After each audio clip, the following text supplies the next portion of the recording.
కూడా సుప్రీంకోర్టు బాధ్యత. అంతేకాదు కాన్స్టిట్యూషన్ గార్డియన్గా కూడా సుప్రీంకోర్టు ఉండాలి. ఇది కూడా సుప్రీంకోర్టు బాధ్యత. కానీ ఇవేవీ కనిపించలేదు.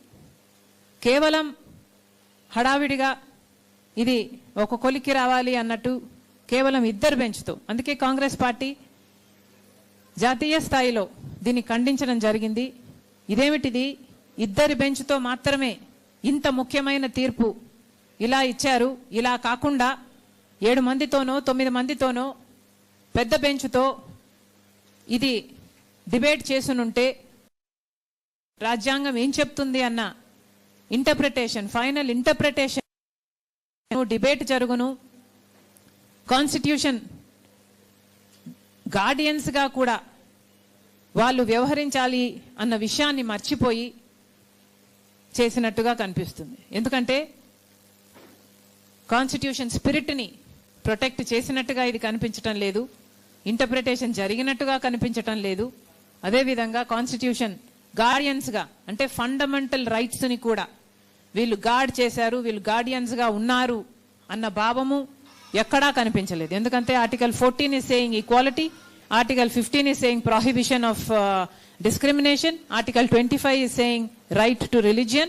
బట్ ఇవేవి పరిగణలోకి తీసుకోకుండా చేయటం జరిగింది.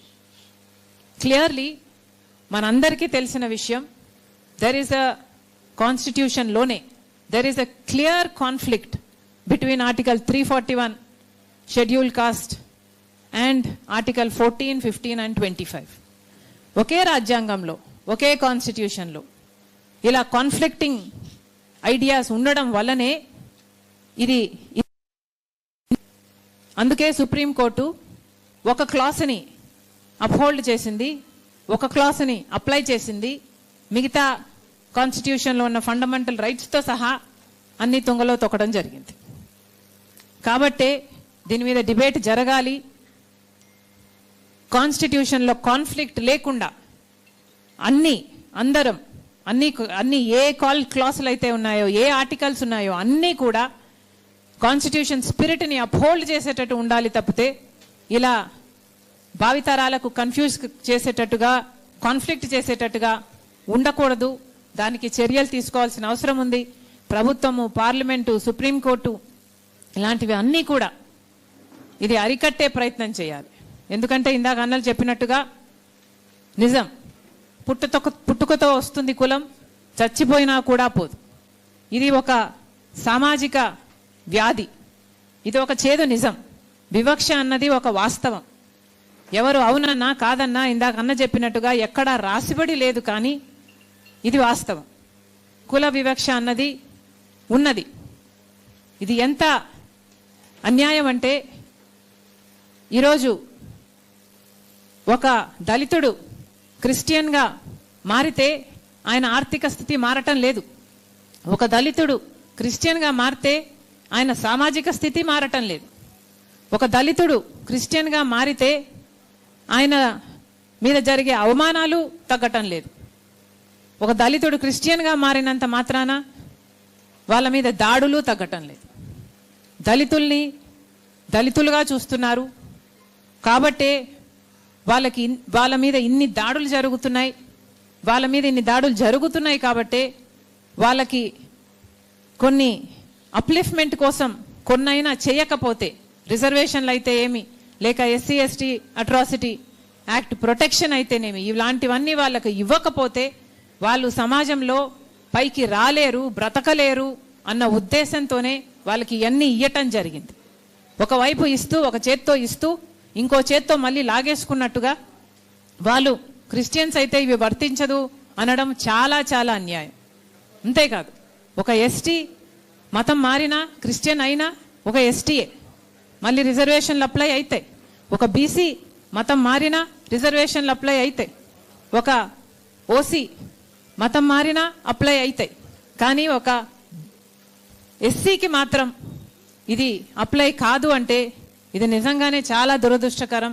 ఇది ఎవరూ కూడా అంగీకరించలేదు. ఏ కులం వాళ్ళు కూడా ఇది న్యాయం అని చెప్పారు అంటే వాళ్ళు బయస్డ్గా చెప్తున్నారనే అర్థం. నిన్న ఇచ్చిన తీర్పులో ఇది కూడా చాలా స్పష్టంగా చెప్పడం జరిగింది. రీకన్వర్షన్ జరిగితే మళ్ళీ ఏ కులంలో పుట్టారో మళ్ళీ ఆ కులానికే వాళ్ళు చెందే అవకాశం ఉంది అని. అంటే సుప్రీంకోర్టే ఒప్పుకుంటున్నట్టు కదా, కులం అన్నది పుట్టుకతో వస్తుంది అని వాళ్ళంతకు వాళ్ళే ఒప్పుకున్నట్టయింది. ఎందుకంటే మళ్ళీ రీకన్వర్షన్ అయినా కన్వర్షన్ అయినా మళ్ళీ పుట్టిన కులానికే పోతారు అంటే పుట్టుకతో కులం వస్తుందని సుప్రీంకోర్టే ఒప్పుకున్నట్టయింది. అంతేకాదు, దీంట్లో అసలు నాస్తికుల పరిస్థితి ఏమిటి?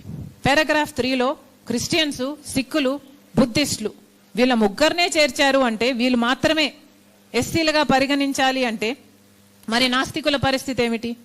అంటే ఎస్సీగా పుట్టిన వాళ్ళు, దళితులుగా పుట్టిన వాళ్ళు నాస్తికులుగా ఉండే హక్కు కూడా లేదా? ఎవరిని నమ్మకుండా ఉండే హక్కు కూడా లేదా? ఎవరిని నమ్మాలో కూడా కాన్స్టిట్యూషనే నిర్ణయిస్తుందా? ఇది ఎక్కడి విచిత్రం? నిజంగానే ఇది ఖండించతగినదే. నిజంగానే ఎవరూ కూడా దీనికి ఒప్పుకోరు. ముఖ్యంగా మన రాష్ట్ర విషయానికి వస్తే చాలామంది మాలా మాదిగా కులాలకు, సబ్ కాస్ట్లకు చెందిన వాళ్ళు, దళిత కులాలకు చెందిన వాళ్ళు చాలామంది క్రైస్తవ మతంలో ఉన్నవాళ్ళే. ఈ సంఖ్య మన రాష్ట్రంలో 80 లక్షలకు పై మాటే తప్పితే తక్కువ లేదు. అంటే ఇప్పుడు ఈ చట్టం వర్తింపచేస్తే మన రాష్ట్రంలో ఇంతమందికి, అంటే దాదాపు 1 కోటి మందికి ఇది అప్లై అవుతుంది. మరి ఇది ఎంత అన్యాయం? అంటే మన జనాభాలో దాదాపు 20%కి అన్యాయం జరుగుతుంది. అంటే మన రాష్ట్రంలో మనం ఇంతమంది ఉండికి కూడా వాళ్ళకు అన్యాయం జరుగుతుంటే అది ఆపలేకపోతే ఇక ఇంతమంది ఉండి ఏం లాభం?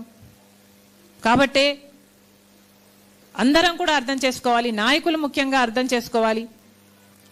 దళితులకి ఈ రిజర్వేషన్లు ఇవ్వకపోతే వాళ్ళు బ్రతకలేని పరిస్థితి.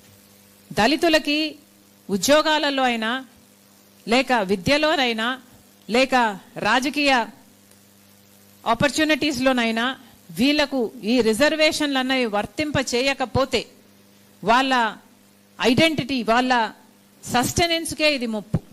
అంతేకాదు, ఇంకా ముఖ్యం ఏమిటంటే వాళ్ళ లైఫ్కు కూడా ఒక అష్యూరెన్స్ ఉండాలి. అంటే ఎస్సీ ఎస్టీ అట్రాసిటీ యాక్ట్ వాళ్ళకు వర్తింప చేస్తేనే వాళ్ళ లైఫ్కు కూడా ఒక సెక్యూరిటీ ఉంటుంది.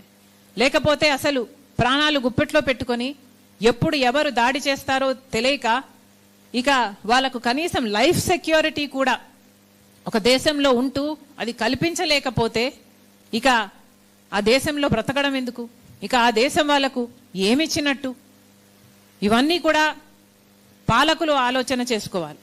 ముఖ్యంగా టీడీపీ అయినా, వైసీపీ అయినా మన రాష్ట్రంలో ఇంత పెద్ద పెద్ద పార్టీలు ఉన్నాయి, కానీ వీళ్ళెవ్వరూ ఇప్పుడు మాట్లాడటం లేదు.